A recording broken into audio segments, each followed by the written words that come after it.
Hey everybody, how's it going? It's the Daily Shooter, and today we're going to be taking a look at an extremely advanced optic. There is a lot of technology built into this little thing, so we're going to take it to the table and check out the Meprolight Foresight.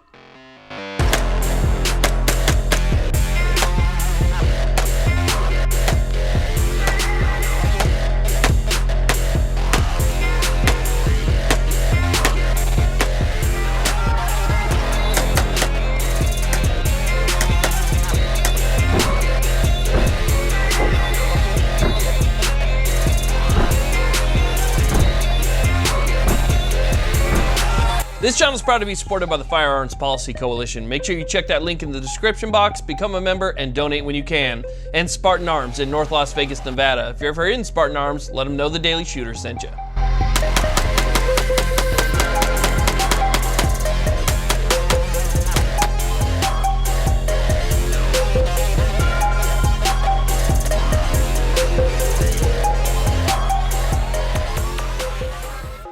Okay, so the Meprolight Foresight. This is a very interesting optic. It's very unique. There's a lot of technology built inside, so there are a lot of positive attributes. But at the same time, not to be ignored, there are also some pretty big negatives as well. We're going to talk about all those today. So let's take this box, move it to the side, and bring our optic in frame here. So you can see that it has a body style that's somewhat reminiscent of like an EOTech, right? It's kind of short, nubby, tall. It's got that big rectangular viewing window. As a matter of fact, it has a really nice large viewing window, so it's really easy to see through this. You get a great field of view, easy two-eye open shooting, and so forth. Now, Meprolight is billing this as their augmented reality sight, and I gotta be honest, I don't really agree with that nomenclature. I think simply adding a couple extra pieces of information doesn't necessarily determine that something is augmented reality. I think you're just adding a couple extra pieces of information. Now, this thing is user configurable, which is really nice. This pairs with an app that you can put on your phone and on your tablet, and then you connect the tablet or your phone via Bluetooth with the optic itself, and there's a lot of configurability going on here. So we're going to talk about all that right now, but let's go ahead and get into the tech specs first. Okay, so tech specs and details. Now, this is one of my personal pet peeves. I don't like when optics companies come out with something new like this that not everybody knows about, and then they create a data sheet or a spec sheet for it that's totally incomplete.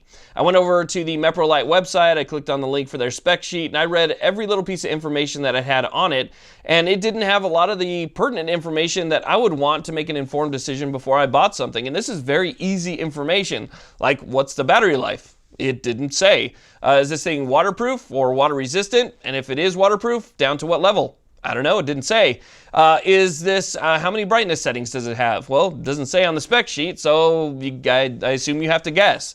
So it took for me to actually get this thing. Optics Planet sent this over for me to review, but it took for me to actually get this thing and check it out for myself to learn all those things after the fact. So I can tell them to you now, but before the fact, I wasn't able to find out because they're not over on the Meprolight website. Then they're not going to be over on the Optics Planet website because Optics Planet gets their information from Meprolight.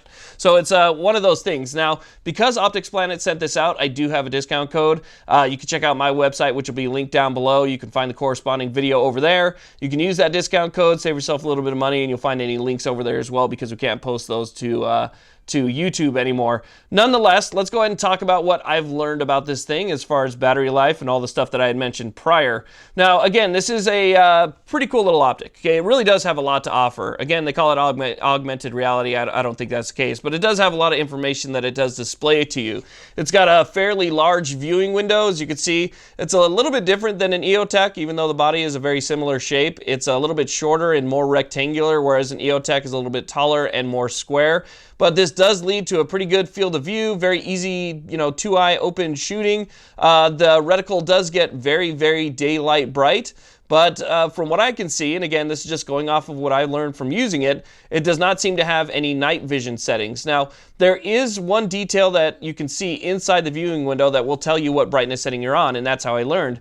So this has 9 different brightness levels, 9 being the brightest, obviously, but 1 at its lowest doesn't seem to be night vision compatible. It gets low, but with all the lights on in my garage, I can still see the reticle fairly well, and I would assume that somebody using night vision with that much brightness on it is probably going to get a lot of bloom, and it's going to be very distracting. So I don't think that this is going to be something that's good for night vision use. I would say it's going to be good for extreme low light use, but not really night vision. Again, 9 different brightness levels. Now, as far as waterproof goes, I don't know if it's waterproof. I haven't dropped it in a bucket or anything like that, but it was raining one of the days that I took it out, and I just kind of held it out in the rain to see if everything would kind of stand up. So I held out in the rain for a couple minutes, and everything was just fine on it. I don't have any problems, no issues. So it does seem to be at least water resistant, but it is an optic that comes in just over that $600 price point. So I'm not going to test out whether or not this thing is waterproof before they tell me it is. So that's kind of one of those things that we're still going to have to guess about. Now, when it comes to battery life, get ready for the biggest disappointment of this optic, because I do actually really like this optic. It is really cool, especially with all the things it allows you to do,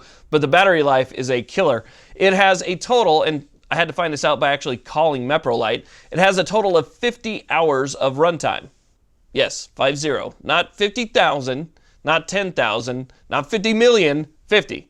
It has 50 hours of runtime. It is a rechargeable optic. It uses a USB-C in order to recharge it, so you can plug it into your cigarette lighter, you can plug it in your computer, you can use, an external battery pack charging device and plug that in to keep this thing charged. But it has a total of 50 hours of runtime. Now, they used the body from this. It looks very similar to other body styles that they have in different optics that they offer.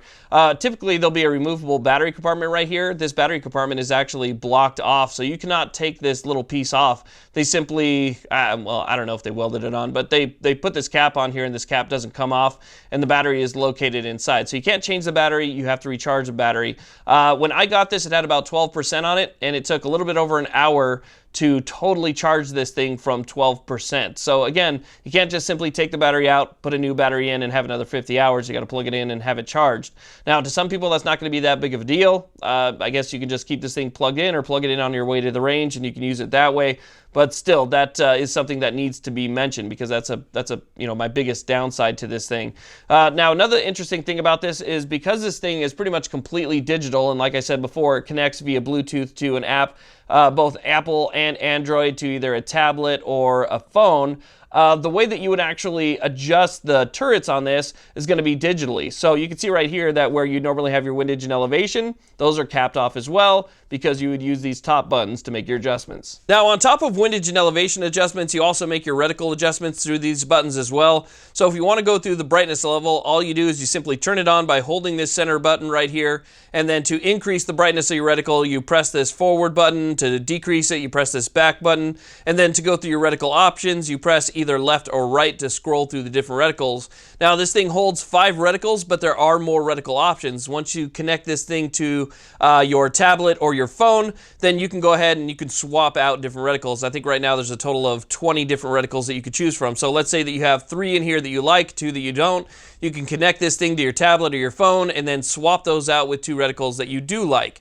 So again, everything is pretty much done through here, including the on-screen display. You can choose whether or not to turn the display off and just have a simple reticle, or you could choose to have all of the information that you want displayed on the screen. Obviously, I think when you take a lot of that other information off the screen, the battery life is probably going to improve. So you can cycle through all that stuff using these buttons right here. It's actually pretty fast and convenient. This thing does have auto shut off and auto turn on as well.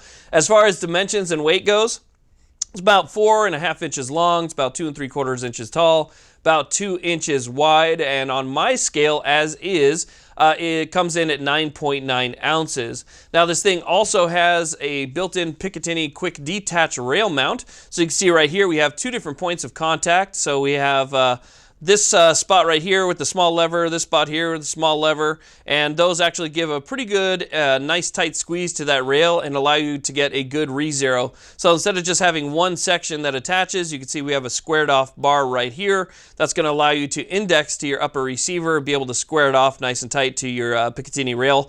And then we also have these 2 sections here. So a total of 3 sections that contact your upper receiver and help you re-zero it if you have to take it off and put it back on. So now that we've talked about that stuff, let's go ahead and get into the app and what you can actually do with that. Okay, so now let's go ahead and get into the app, because information is one of the big selling points of this optic right here. There's a lot of information displayed. You can see whether or not you're at a cant. It has a built-in compass that you can see as well, so it'll show you the degrees at which you're pointing.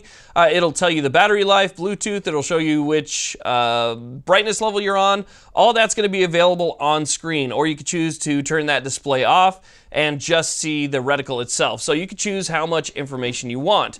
Now, to use the app, all you have to do is simply turn the optic on, and then you go ahead and you launch your app, and the app is automatically going to search for your optic. So once it finds your optic, it's going to load a default profile, which is just basically blank in the beginning, and then you can expand on that as you go. So you can see right here, mine just has the default name, which is going to be new site. So we go ahead and we click on that, and it's going to load all of my preloaded profiles. So you can see right here that we have, different firearms that you could choose from. The reason that you have these, and you can add more like shotguns and so forth, but the reason that you have these is because each one of these has a different profile. So let's say that I have this currently installed on my AR. It's zeroed for my AR. I have the reticle that I like for my AR. Everything is good to go the way that I want it. But now I want to use it on my AK. Well, all I have to do is simply click on that, and it will load the profile for my AK for different zeros, different reticles, anything that I might have set up for the AK. I simply take this, it syncs it to this, and now I can put this on my AK, and it's going to have the zero and the reticle and everything else that I want for that. Now, the nice thing about it is I can go ahead and I can edit this profile for the AK and say, okay, when you get mounted to my AK, I want to have this reticle. So let's go ahead and let's change our reticle, okay? Maybe I don't want this reticle right here. Well, let's see. Let's change the main reticle. Maybe I want this reticle to be the default. Okay, so when I put this on my AK and I choose that reticle, click back, that's the reticle that's going to show up when I click on this profile. Now, when I'm zeroing, this is going to sync with this, okay? Let's go ahead and click on this.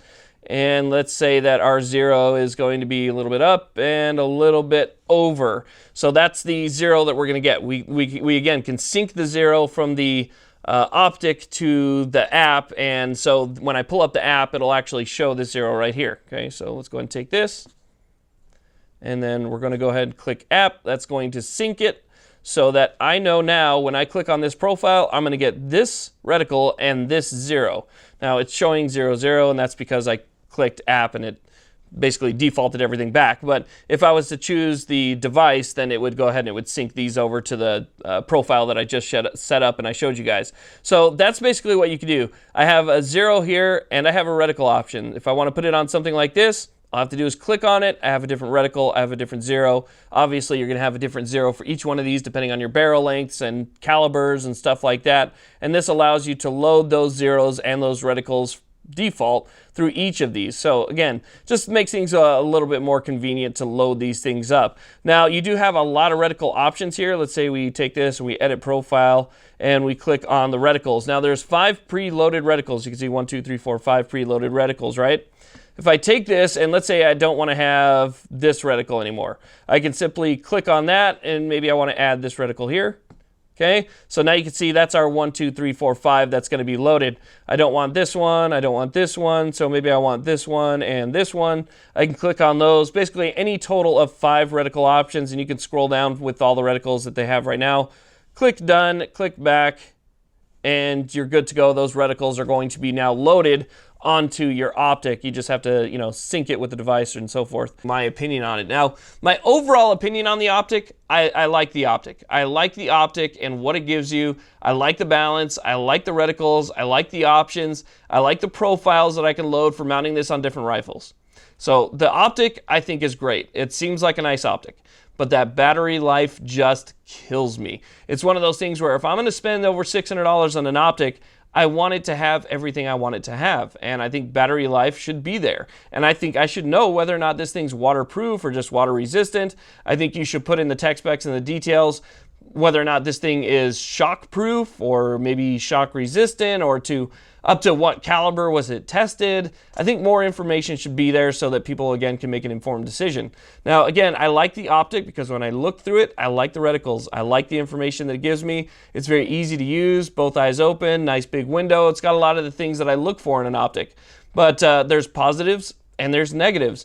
And so for me, I fell a little bit more on the negative side of the fence, but I would still use this for range use. If I want something that You know, I can just slap on a different rifle if I need to review something, because I can load those profiles, and I'm testing out a pistol or something. I can put this on a pistol, load a pistol profile, and I'm good to go. So I do like that a bit, but I use it for different things than maybe other people would want to use it for. And that 50 hours might just kill you. So there's things to consider. Like, you know, it's to me, I don't think there should be that many downsides to an optic. I think that most of them should be upsides. So you guys are going to have to consider whether or not that's something that you'd be interested in yourself. It's definitely unique, definitely futuristic, and something maybe worth checking out. I have to leave that up to you completely. Anyway, I want to thank you all very much for watching. Please like, subscribe. Have a great day.